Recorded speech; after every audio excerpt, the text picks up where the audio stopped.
Zero.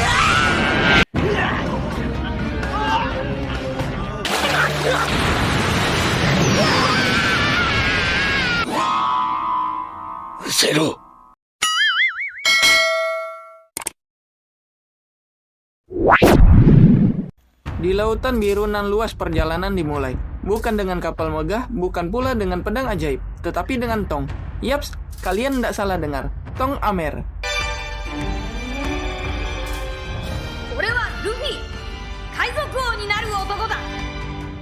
Lalu para pelaut di sebuah kapal pesiar yang kebetulan lewat mengambil tong tersebut.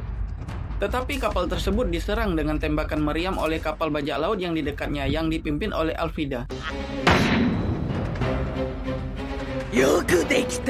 Tong tersebut pun terguling ke dapur setelah kapal pesiar itu diserang oleh bajak laut Alvida. Mereka pun pergi menaiki kapal untuk menjarah barang-barang yang berada di kapal tersebut. Si Gembrot juga memaksa salah satu anak buahnya, Kobi, untuk menaiki kapal. Sementara itu, seorang gadis memanfaatkan kesempatan tersebut dan menyelinap ke kapal bajak laut Alvida untuk mencuri harta karunnya. Lalu Kobi dan kru bajak laut lainnya pun menemukan sebuah tong di dapur yang mana dikira oleh salah satu kru bahwa tong tersebut berisikan Amer. Akan tetapi tiba-tiba... Singkat waktu, setelah Luffy mengalahkan bawahannya si Gembrot, ia pun pergi bersama Kobi ke dapur untuk mencari makanan. Saat perkenalannya dengan Kobi, Luffy pun menjelaskan bahwa waktu itu ia berlayar menggunakan perahu kecil. Akan tetapi perahu yang digunakannya dihancurkan oleh pusaran air dan akhirnya ia pun terjebak di laut dalam tong. Kobi sendiri menjelaskan bahwa ia sedang menaiki perahu dayung. Akan tetapi tiba-tiba ia diculik oleh bajak laut Alvida dan dipaksa untuk menjadi bawahannya. Ia juga menjelaskan keinginannya kepada Luffy untuk melarikan diri dari bajak laut Alvida suatu hari nanti dan bergabung dengan angkatan laut. Singkat waktu, si Gembrot Alvida pun muncul dan sempat mengira bahwa Luffy adalah pemburu bajak laut Zoro. Namun dugaannya salah. Ia pun menghadapi Luffy dan Kobi di dapur, lalu memicu pertempuran di kapal.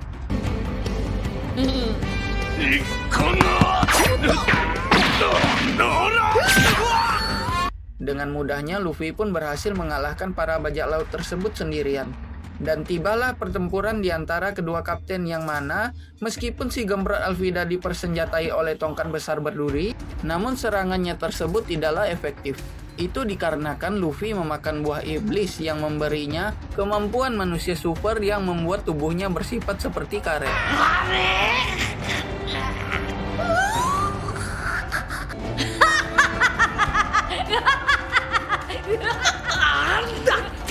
Menggunakan serangan Gomu-Gomu no Pistol, Luffy pun berhasil mengalahkan Alvida, membuatnya terlempar dari kapal hingga jatuh ke laut.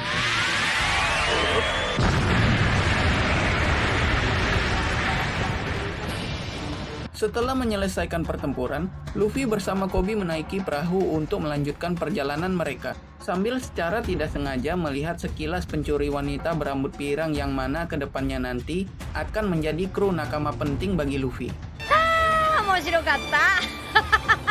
Setelah pergi dari kapal bajak laut Alvida, Luffy dan Kobi kini mengarungi lautan luas untuk mencari keberadaan Roronoa Zoro. Singkat waktu, mereka pun berhasil menuju kota tempat markas angkatan laut ditempatkan.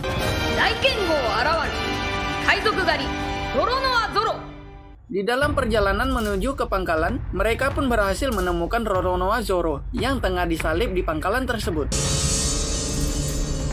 Saat Kobi dan Luffy masih membicarakan tentang sosok Zoro, tiba-tiba datang seorang gadis kecil yang bernama Rika. Ia menyelinap ke pangkalan tersebut dan membawakan onigiri kepada Zoro. Akan tetapi gadis tersebut dihentikan oleh Helmepo, seorang pria sombong dengan gayanya yang selangit.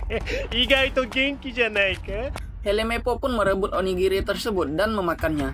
Tetapi karena rasanya yang manis dan tidak seperti onigiri pada umumnya yang menggunakan garam, ia pun menghancurkan onigiri tersebut dan menyuruh anak buahnya mengeluarkan gadis tersebut secara paksa. Untungnya gadis tersebut berhasil diselamatkan oleh Luffy dan Luffy pun masuk menemui Zoro. Setelah pembicaraan singkat, Zoro pun meminta Luffy untuk mengambil onigiri tadi untuk dia makan. Ia pun tak peduli walau makanan itu sudah jatuh ke tanah, karena tekadnya untuk bertahan hidup sangatlah kuat. Setelah berada di luar markas Angkatan Laut, Rika pun menceritakan sosok Zoro yang bukanlah merupakan orang jahat seperti yang Koby kira, melainkan Zoro lah yang menyelamatkannya saat di bar. Rika juga menceritakan bahwa waktu itu Helmeppo yang merupakan anak dari Kapten Morgan menyalahgunakan kekuasaannya dengan membawa seekor serigala ke sebuah bar, lalu menyerang para pelanggan dan memakan makanan mereka.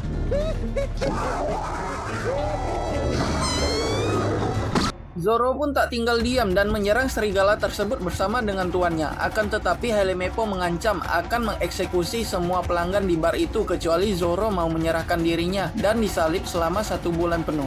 Helmeppo pun berjanji kepada Zoro akan membebaskannya setelah 1 bulan jika dia berhasil melewati masa hukumannya.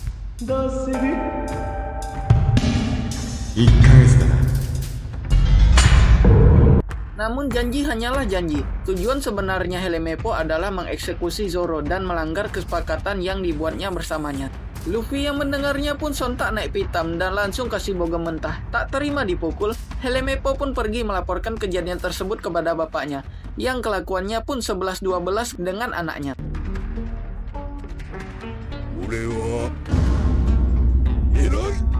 Luffy juga bergegas menuju ke pangkalan Angkatan Laut untuk menemui Zoro, lalu menceritakan hal tersebut dan juga bernegosiasi dengannya, agar dia mau menjadi kru bajak laut Mugiwara sekaligus menjadi tangan kanannya.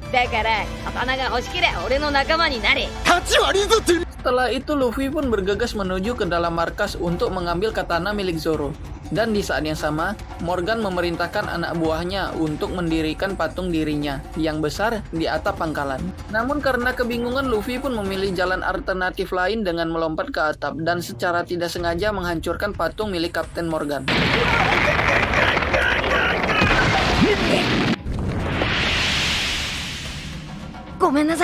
Tak perlu waktu lama, Luffy pun menyandra Helmeppo dan melarikan diri sambil mencari-cari keberadaan katana miliknya Zoro. Dan di waktu yang sama, gadis pirang yang mencuri di kapal bajak lautnya Alvida juga muncul dan menyusup ke pangkalan marinir untuk mencuri lagi di markas tersebut.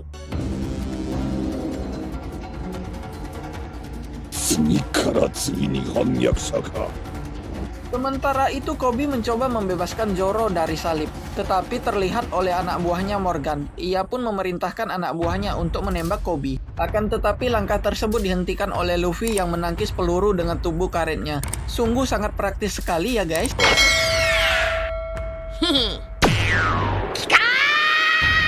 Singkat waktu, Luffy pun mengembalikan katana milik Zoro, yang ternyata merupakan pengguna 3 pedang atau Santoryu. Sedangkan di sisi lain, Kapten Morgan dan anak buahnya pun masih kebingungan atas apa yang mereka lihat barusan.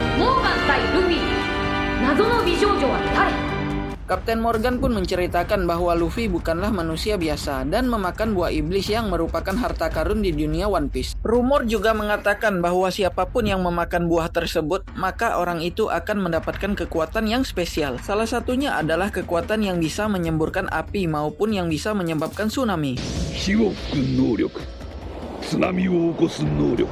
Setelah penjelasan tersebut, Morgan pun menyuruh anak buahnya untuk menebas Luffy. Dan di saat yang sama, Zoro juga menggunakan pedangnya untuk membebaskan dirinya dan menangkis serangan dari Merin. Sambil menahan serangan dari Merin, Zoro pun memberitahu Luffy bahwa dia setuju bergabung dengan kru Mugiwara untuk mewujudkan impiannya, yaitu dengan menjadi pendekar pedang nomor 1 di dunia dan akan menyebarkan namanya ke seluruh penjuru dunia.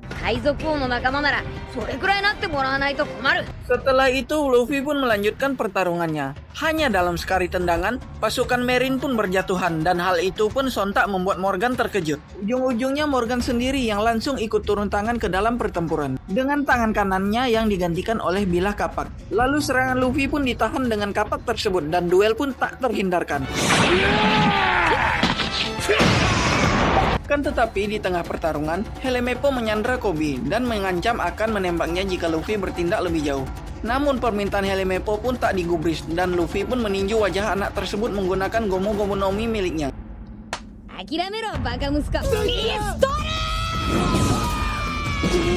Di saat yang sama, saat Morgan hendak main bokong, Zoro pun bertindak dengan cepat dan mengalahkan Kapten Morgan.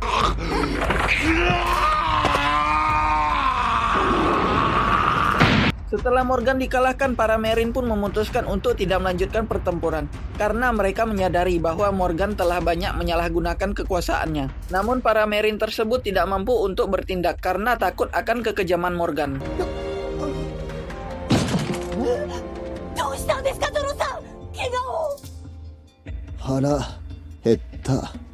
Sementara itu, si gadis pirang yang masih berada di pangkalan menyekap dua anggota Marine dan memasuki ruangan Kapten Morgan untuk mengambil peta Greenland. Namun peta Greenland tersebut ternyata sudah dicuri duluan oleh Kapten Buggy dengan lambang tengkorak yang menyerupai badut. Hah? Kaizu janai. Fujimi no Buggy to yobarete iru otoko.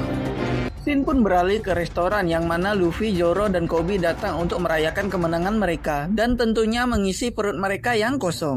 Singkat waktu, Luffy pun mengatakan bahwa ia akan pergi ke Greenland setelah ini. Koby pun lalu menjelaskan bahwa di dunia One Piece terbagi menjadi dua benua, yang mana di antara kedua benua tersebut terdapat garis yang membentang yang bernama Red Line. Dan rumornya bajak laut legendaris Gold Roger mengaku ia menyembunyikan harta karun miliknya di ujung Greenland, sehingga membuat orang berbondong-bondong menjadi bajak laut untuk mencari keberadaan harta tersebut. Susamaji senjou, kaizoku no hakaba to made yobarete imasu.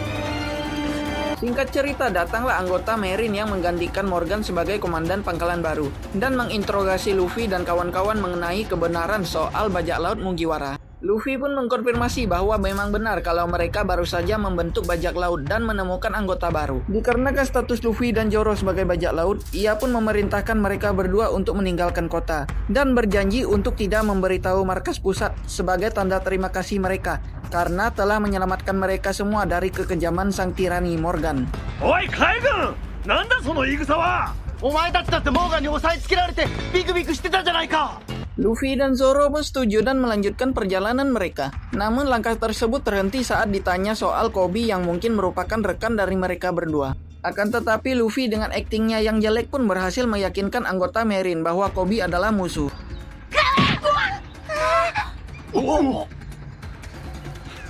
Namun pada akhirnya pun mereka semua memberikan penghormatan kepada Luffy dan Zoro atas jasa mereka yang telah mereka perbuat pada pulau tersebut. Zen! Kill it!